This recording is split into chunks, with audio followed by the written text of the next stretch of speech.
Are you feeling overwhelmed, exhausted, or even defeated when it comes to feeding your baby? You are not alone, mama. If you've struggled with breastfeeding or you're questioning whether switching to formula is right for your baby, then this episode is going to speak to your heart. Today, I'm getting real and raw about my feeding journey, both the highs and the very hard lows, and how I ultimately made the best decision for my baby and my family. Hey, beautiful mama, I am Mrs. Manifestation, and welcome back to the new Mama Bible series. Feeding our little ones is one of the most emotional and complicated experiences that we face, and the pressure to get it right can feel immense. This episode isn't about telling you what to do. Instead, it's about empowering you with the knowledge and the support to make the choice that's best for you and your baby. So I'll be sharing my own journey, starting with the incredible benefits of breastfeeding, the struggles I faced, and the eventual decision to switch to formula. I want to emphasize that there is no one size fits all, and it's all about finding out what works for you and your family. Obviously, this is my story, but please consult your healthcare provider, your pediatrician, before you make any decisions, because this is simply a story. It's to give you an idea of what I did in this situation, but your situation is going to be completely unique, and it's the health of your baby and the wellness of your baby is the most important, and your family doctors and family healthcare providers are the only people that can help you to make this decision. So firstly, I want to get into the beauty and the benefits of breastfeeding. So first, let's talk about breastfeeding, because it is incredible for your baby. It is often called liquid gold because it's packed with the perfect balance of nutrients, antibodies, and unique properties that support a baby's immune system and their overall development. Did you know that breastfeeding can actually reduce your baby's risk of infections, SIDS, and even chronic conditions later in life like asthma and obesity? It's absolutely incredible what our bodies can create. So I prepared so much to make breastfeeding successful because I had struggled so much the previous time. I actually took an online breastfeeding course. I invested in high quality breast pumps for the second time, and I prioritized the golden hour right after birth to encourage bonding and milk flow. You can find out a little bit more of that in my home birth story, which is a previous episode, maybe a couple of episodes back. And I also spoke to lactation consultants for support after the journey itself, after the birth of my baby. But despite all my preparation, I did face significant challenges. And right now I can talk about this in a fairly balanced way, but at the time it was really devastating for me. My baby was not gaining weight, and he would breastfeed endlessly, day and night. I'm talking for hours and hours. I would be literally sitting there breastfeeding for over an hour, and he'd still be crying afterwards. Now, I didn't realize that he wasn't potentially getting enough milk. I just, you don't know. You're just thinking, well, he's feeding for an hour. This is a long time. And I was using apps to track it and everything.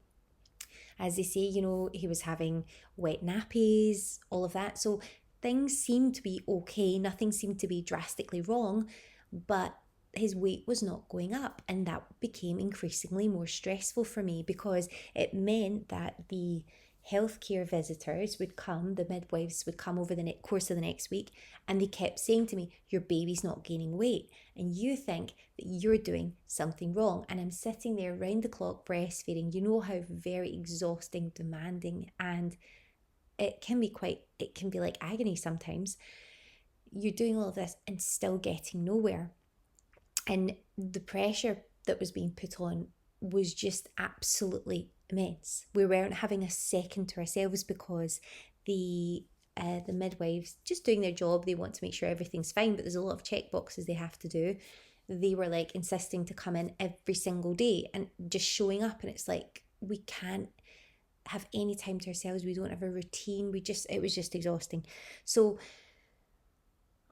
he eventually got back to what was his birth weight, but it took a while. And they eventually agreed, okay, it's fine, we'll sign you off and that's fine, and next we'll we'll connect you with a health visitor, and we don't need to keep coming every day. So that was good. But when we got to 5 weeks, where we were approaching 6 weeks, there was 1 week where, he was just so miserable all the time. He was crying a lot. And at one point, just before 6 weeks, he hadn't actually pooped for about 5 days. And I started, obviously, after the third day, Googling this. I'm like, this isn't quite right. This tells me there's not maybe enough going through his system. But to me, it was quite clear he wasn't getting enough milk, despite the fact that we're sitting there for hours and hours on end breastfeeding. Now, if you've watched or listened to the previous episode, you'll know that we went through a lot of challenges because I had to be readmitted to hospital, so that really didn't help at all with the whole breastfeeding thing either. But all of that happened, and I just kept pushing through, desperately hoping it would get better, trying everything I could.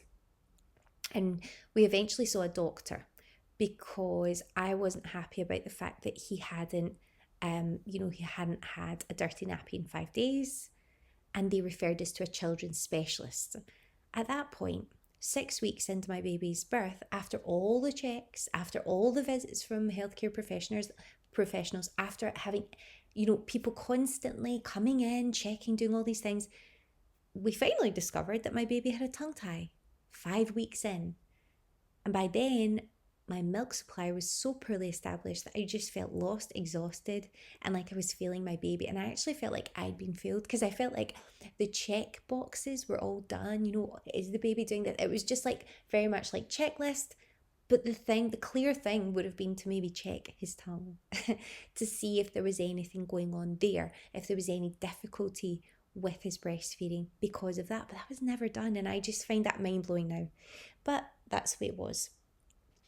So at that point, I said to myself, I'm supplementing. I'm giving him bottles of formula milk now, because I am not going to continue this anymore. I was like, I need to do the only thing that I know how to do at this point, which was to supplement.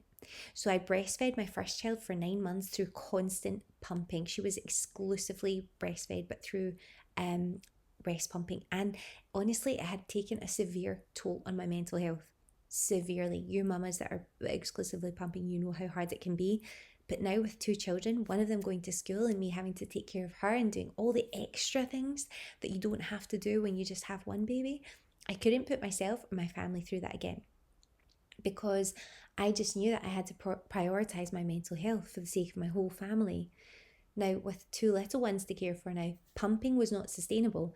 Even with new technologies like the LV pumps, which I'd had before, they didn't do well at all with the milk supply. They actually reduced it for me. And so I would still be chained to a chair for hours each day.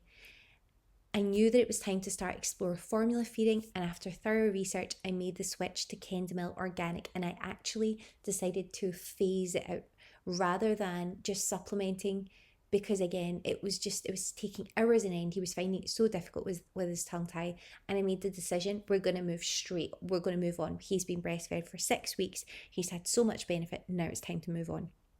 So why did I choose Kendamil? Well, it stood out for quite a few reasons. It's made from British organic whole milk. It didn't contain any palm oil, which obviously is very important. It's free from fish oil. It uses plant-based omega-3 instead, so it's a bit more gentle and eco-friendly, yeah, but a bit more gentle on their stomachs. And it actually uses milk fats from grass-fed cows, so it's providing nutrition that's closer to the natural fats in breast milk. So knowing that I was giving my baby the best alternative on the market in the UK, that helped me to find peace with my decision. Now, prior to that, my baby had constantly been in pain with wind, potentially, quite colicky. He had so much wind, so much pain in his tummy. And from the moment we made that switch, everything transformed. He was finally full.